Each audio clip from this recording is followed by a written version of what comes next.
Welcome back to my channel, everyone. I am Jessica. If you're new, we do art here, and in today's video I am making a heart-shaped geode. I have to tell you, this was not planned. This project is completely impromptu. I was out shopping for something that I needed for another video, and I came across this heart-shaped canvas, and it being this close to Valentine's, I just had to, you guys. So let's get to it.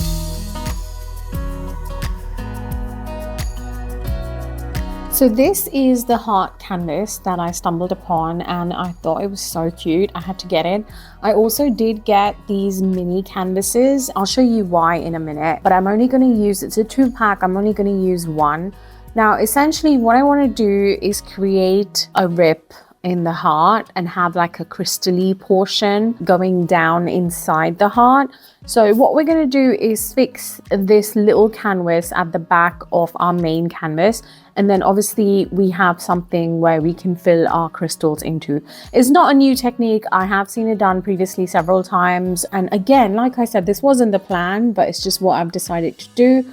So hopefully you'll enjoy the process of this video. Now, everything that I'm going to do is going to start with this little canvas first. I want to make this super crystally, and I do want a black base. The vibe that I'm going for is going to be kind of moody, dark, passionate, really intense. So it's not going to be a pink and red kind of a vibe. It's going to be mostly like black and deep red. And so I'm going to go ahead and spray paint the little canvas black, and then we're going to mix up some of our Geode Official's resin. Again, you will find all the links in the description below. And I am using a fast cure because I do want a thicker resin for this, and also I'd rather get this done quick. So that's what I'm using, and I just need a tiny amount. And in the meanwhile, I have gathered all of like the crystal-y bits that I had lying around. I've got some pyrite, I've got some acrylic stones, because I don't want to make this too heavy, you guys. So I just want to have the effect without making it too heavy, because I do have to attach it to the back of the heart. So I'm just loading up and layering on crystals. This is usually how I make geodes. You want to start with like acrylic stones and big rocks at the bottom, and then just work your way up with some of the smaller stones. And I did also end up using some pyrite and some clear quartz, and it's all in there. And lastly, I did sprinkle on some diamond dust, which reminds me, make sure you are using proper PPE when working with resin, when working with crushed glass and diamond dust and mica powders. Wear a respirator, have your gloves on, do all of those things. Now, to create more of the depth to this, I also went ahead and added some alcohol inks, red and black, essentially, to the crystals on the edge, just to sort of give it a more natural crystal vibe and also give it some depth. While that cures, we can move on to our canvas. I am just lightly spray painting the edges of this heart, once again black, and I'm also going to fog some of the surface on top, because I may or may not use some transparent, like sort of some clear resin, and in that case it gives an illusion of depth, because you have that areas of white and black at the bottom, and it kind of creates more depth to the piece. So I will fog some areas a little bit, but you know, you don't have to do this, and also you don't have to be extremely precise about this. This is all going to get covered in a couple of layers of resin anyway. Okay, everything is now dry, and I can move on to actually fixing the little canvas to the big canvas. And I'm gonna go right ahead and rip this heart. Why would you do that? I know, I'm brutal. But yeah, I want to make sure that we have our gap laid out and I can see what it's going to look like before we actually completely fix the mini canvas. So I'm just cutting out bit by bit. Now, you guys, go slow, like when you're cutting the canvas out, because you can't add the canvas on if you cut more and you expose some of the frame of the canvas below. So you can't obviously fix that. Oh, really? So just make sure you're cutting like a little portion at a time, and that's what I'm doing. I've taken my time to do this step until I'm like completely satisfied with how this looks, and just making sure that I'm not exposing the edges of the mini canvas. So I think I'm happy with how this is looking, and it's time to fix this. And I'm going to use some hot glue to fix this in place. I mean, there are many ways you could do this. You could use a nail gun and fix them to the sides. I was just being lazy. My nail gun was in my garage and I couldn't be bothered. The other way you could fix this is using some spray foam at the back of the canvas and kind of like securing it with that. But I'm just going to use glue gun because it ended up not being too heavy, the mini canvas, and I think like the glue gun going all around it at the back will just nicely secure it. And I think it's safe to say that I did go quite overboard with the glue gun. Yeah, it was a bit much, but again, I was paranoid and I just wanted to make sure it's not going anywhere. Once I had enough glue on there, I did decide to weigh it down with some resin bottles just to obviously reinforce everything in place. This is not going anywhere, you guys. You can like move it around and do all sorts. Nothing is going to move. So we are good. But like I said, if you were doing a larger piece, maybe nail it down if you want to be doubly sure, or especially if your piece at the bottom is quite heavy and quite loaded with crystals, you might want to do that. Next thing I want to do is go over and lay out some crystals at the edge of where we've cut out. So it kind of looks like we are flowing into this gap of crystals, if that makes sense. And also,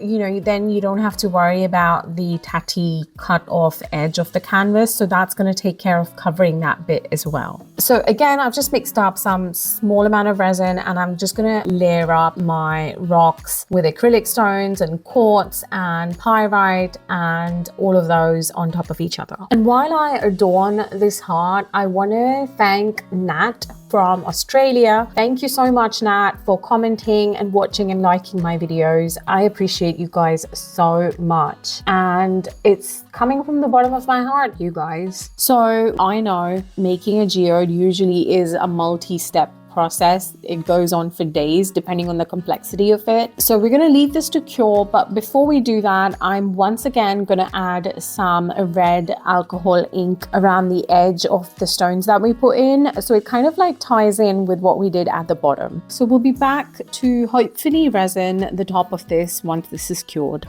The next day. Okay, so it's the next day. We are finally ready to cover the top of this heart with some resin, and I have mixed up a deep red, a black, some clear, and I have also mixed up some black glitter because we might add that in a few places. And then I still have my alcohol inks handy, the ones that I used to sort of shade out the crystals. I think I'm going to do a dirty pour on this. Now, this is not like a proper geode with like sort of defined lines, but it does have the geode vibes. So in order to do the dirty pour, I want to lay out a thin layer of resin first, kind of like greasing the pan, if you will. And what this does is when you actually do the dirty pour, it helps the resin flow better on top of resin. So this is just some clear resin that I'm using and just laying it out all over the board, including the sides. After which we are finally ready to mix up our cups and get going.